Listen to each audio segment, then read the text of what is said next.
What's up guys, Charles from treetanks-dev. My previous autofocus test, I did the Panasonic G9 versus the Nikon Z6 versus the Nikon Z50, and the benchmark for that autofocusing comparison was the Sony a6500.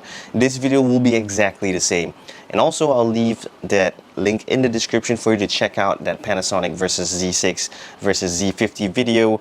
Right at the corner here, you can watch it, and I'll leave a link in the description as well in case you want to watch it after this video. So right now I'm filming on the Canon 200D with the 28mm f2.8 EFS lens. So this is a lens specifically for Canon 200D, which is an APS-C. So I've never really used this lens before. This would be probably my first or my second time using this lens. The autofocusing is really quiet. I can't hear any noise, clicking noise, which is so annoying, and this lens is super cheap. So autofocusing test, 1 minute. The benchmark again would be Sony a6500 because Sonys are the best for the autofocusing in the market right now. So first up, Canon 200D, which I'm filming on right now. Second of all will be this beast, the Canon EOS RP. So we got two Canons for today's video, an old entry-level APS-C and a new full frame entry level also, but using a really good lens, the 24 to 105mm f4 lens. So we're gonna test out the autofocusing, and the last competitor for this video would be another entry level camera, the Fujifilm X-A7, which was launched back in 2019, the end of 2019. So this is a 2019 camera. The EOS RP is a 2019 camera. The only thing is the Canon 200D is a 2017 camera, but all in general are entry-level cameras. So testing out the autofocus. How does this look, guys? Is it any good? Canon's dual pixel autofocus, and 200D has really nice video capability and great autofocusing as well. This is of course updated to the latest firmware update. Excuse my microphone again, but how's the tracking? How much bokeh can we get? Is it nice bokeh in the background? Pretty nice. Very nice. So the issues that we had on the Nikons and the G9s is that when you get really close up like this, and then when you move back, it kind of loses focus. Are we getting that same issue on this Canon 200D? More of a gradual movement, because the Z6, when we were testing it out, it loses focus even if it was a gradual movement back. If I was like that, and then it would just lose focus. The Z50 and the G9, I had to move a little bit more quicker in order to get that loss in the autofocusing, like that, like really close, and then I move back like that, it will lose focus. But how does this track? It seems to be like glue, if you ask me. Pretty sick autofocus. No, I'm serious. What I'm seeing on the screen, it is tracking me like crazy. Oh, it did lose me there. Okay, but that was when I really jumped forward like that. But it is pretty good. Only if I move forward, then I lose focus for like half a second. It is pretty quick for a $500 camera. Is it $500 to $600 for this Canon 200D? I'm sure you can pick up one secondhand for like 300 bucks or something, 400 bucks. But this is the 200D, or the SL2 as they call it in the US. Okay, last 5 seconds.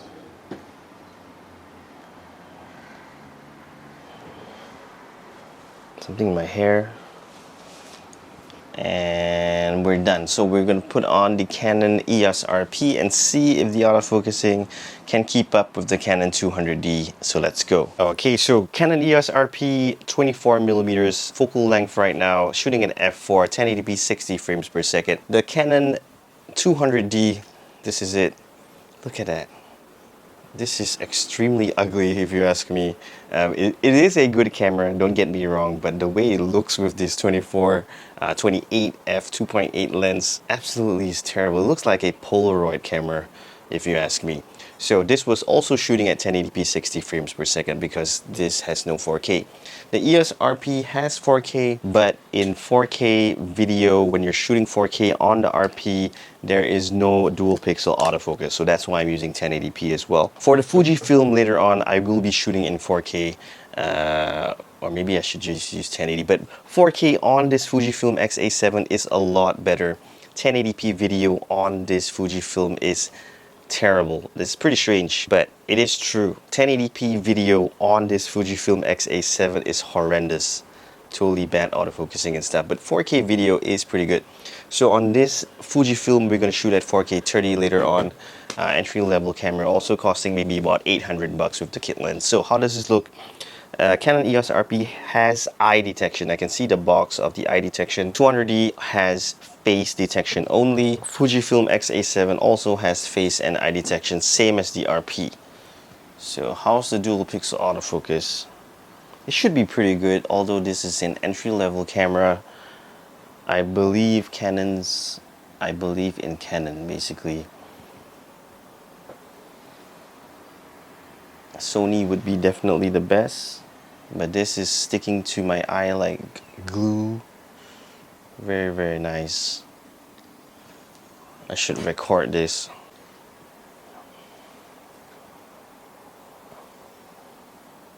Can you see that? The eye autofocus. That's face, then the eye again. Yep, so just 1 minute test, get really close up. How's the bokeh on this f4? It's actually not pretty good actually for an f4. Very nice bokeh. Not extremely nice, but at least there is something. But this dual pixel autofocus is excellent. It does lose me here and there for about less than half a second. So if you notice, I don't know if you see this, I haven't reviewed the video yet, but what I'm seeing is that on the Nikons and the Panasonics, when you get really close up and then you move back, they will lose focus. But for these Canons, the Canon 200D and the Canon EOS RP, is when I move forward, it seems to lose focus. Let's try that again. So everything's perfect. It's almost as good as the Sony. Really, really good. The Canon's dual pixel autofocus. There is that slight, but really, really slight. It's less than half a second. But when you move forward suddenly, which no normal person would do, it seems to lose focus. But everything else looks perfect.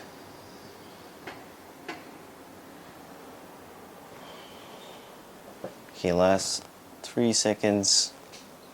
And then we're done. So right now, Fujifilm X-A7, and I'm gonna be shooting in 4K 30 frames per second. So let's go. Okay, so right now Fujifilm X-A7 shooting at 4K 30 frames per second using the kit lens, and yeah, basically that's it. I'm using the articulating screen, and the audio quality that you're hearing is from the Canon EOS RP because this X-A7, or basically Fuji's in general, use a 2.5mm head jack. They do give you the adapter, but I'm too lazy to take it because we're just concentrating on the autofocusing on this. How does it look? It has face and eye detection. The tracking is like glue, just like on the Canon EOS RP and the Canon 200D. Really fast tracking, but the autofocusing itself is not catching up. That's what I've been noticing while using this camera for the last like 8 months or so. But is there any bokeh in the first place? A little bit of bokeh. It's pretty cool. And how's the tracking? How's the focusing keeping up with my movement? So I'm gonna get really close up. It focused there, and I'm gonna move back.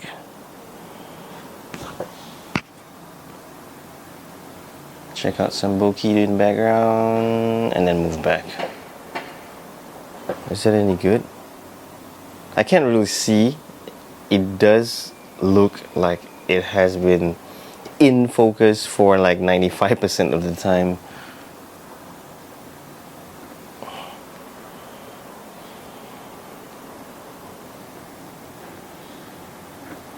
Is it fast? But this is using the latest firmware update, so they might have improved the AF tracking or the quickness or sensitivity of the AF. But this looks great actually. I need to review this.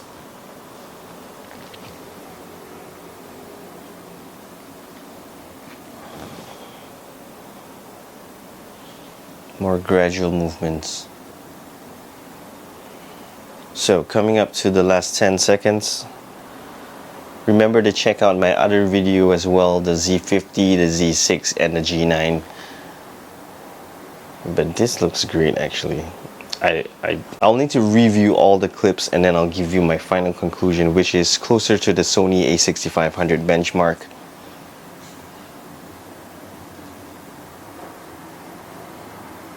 Back.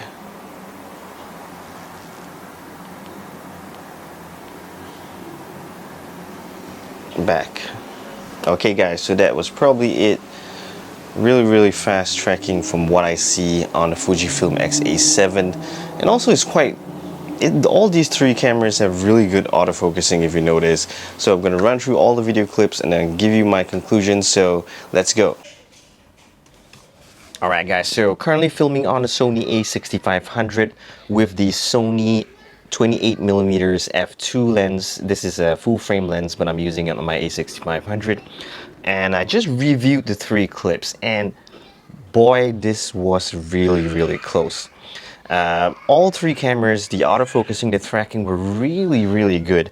This is actually much closer than the Nikon Z50 versus the Nikon Z6 versus the Panasonic G9. So overall, a really slight margin. I think the winner for this video would be the Canon EOS RP, which was pretty much expected since it was the most expensive among the three cameras. But the Canon 200D, it did a really good job. And this is a 2017 $500 entry-level camera, my gosh. And the kit lens is that lens that is using the 28 f2.8. Although as much as it looks terrible, this lens only costs like $150 or so. So really good competition there from the Canon 200D. And not to mention the Fujifilm X-A7, also a really cheap entry-level camera. Previously it was pretty bad, but after doing the firmware update, you can see the performance is pretty good.